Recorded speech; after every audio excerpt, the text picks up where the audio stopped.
Baik, Assalamualaikum warahmatullahi wabarakatuh. Perkenalkan, nama saya Anissa Rizky Nurul Amanah dengan NPM 203402045. Di sini saya akan mempresentasikan hasil program kreativitas mahasiswa Kansa Cipta saya yang berjudul penitipan barang atau loker di pasar swalayan menggunakan teknik barcode QR. Baik, sebelumnya saya akan share screen terlebih dahulu.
Baik.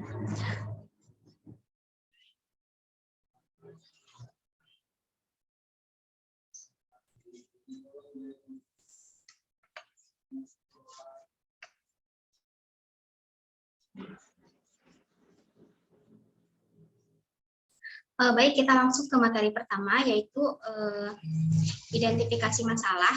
Di sini identifikasi masalah tingkat keamanan pada penitipan di supermarket ini masih rentan dan sistem yang masih manual, sehingga membutuhkan tenaga kerja operasional. Seperti yang kita ketahui, tempat penitipan barang atau loker ini adalah tempat untuk menitipkan barang, baik itu tas, jaket, ataupun barang lainnya. Dan juga ini bersifat dari loker itu sendiri adalah pribadi atau hanya untuk pemegang kunci loker itu sendiri. Nah, karena pada saat ini tempat-tempat umum seperti halnya supermarket, kita masih sering menjumpai penitipan barang yang masih dilakukan secara manual, yakni dengan memberikan nomor pada barang yang dititipkan, kemudian diletakkan di rak terbuka begitu saja, atau juga dengan menggunakan kotak penitipan tertutup yang menggunakan kunci sebagai alat pengamannya. Lalu selanjutnya, luaran. Luaran dari proposal ini yaitu pembuatan purnarupa atau prototype. Lalu di sini ada pengembangan.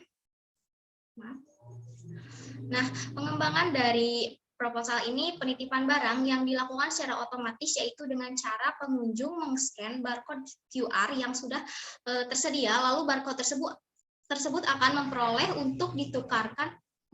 PIN untuk ditukarkan dengan barang yang dititipkan tersebut. Nah, adapun proposal ini dikembangkan dengan adanya masalah kehilangan barang dalam penitipan barang, sehingga kurang efektif dalam pengamanannya. Nah, alat ini juga berfungsi untuk mempermudah pengunjung menyimpan barangnya dengan aman tanpa khawatir akan terjadinya kehilangan barang. Dan sehingga dalam berbelanja pun akan terasa nyaman. Lalu selanjutnya, di sini ada pengertian barcode secara umum. Barcode adalah susunan garis vertikal hitam dan putih dengan kebiasaan yang berbeda, sangat sederhana tetapi sangat berguna. Barcode yang digunakan dalam proposal ini yaitu barcode QR, di mana cara penggunaannya yaitu dengan men-scan penggunaan gawai lalu diarahkan ke QR yang sudah tersedia. Nah, ini adalah contoh gambar barcode QR.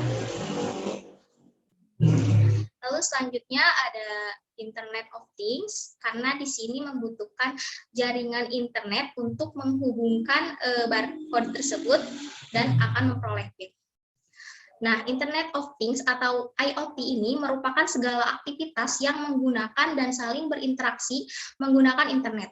IoT dalam penerapannya juga dapat mengidentifikasi, menemukan, melacak, memantau objek, dan memicu event terkait secara otomatis dan real time. Lalu selanjutnya di sini ada tahapan pelaksanaan. Yang pertama ada studi literatur. Pada tahap ini adalah tahap pencarian data dan literatur yang dibutuhkan perancangan prototipe. Di dalam proposal ini juga penulis mencari data dan di literatur melalui media online. Yang kedua yaitu perancangan awal. Dalam perancangan awal ini, data yang dikumpulkan sudah cukup lanjut pada tahap perancangan awal yang meliputi cara kerja alat, perancangan casing, dan kerangka prototipe. Yang ketiga yaitu penyusunan desain teknis.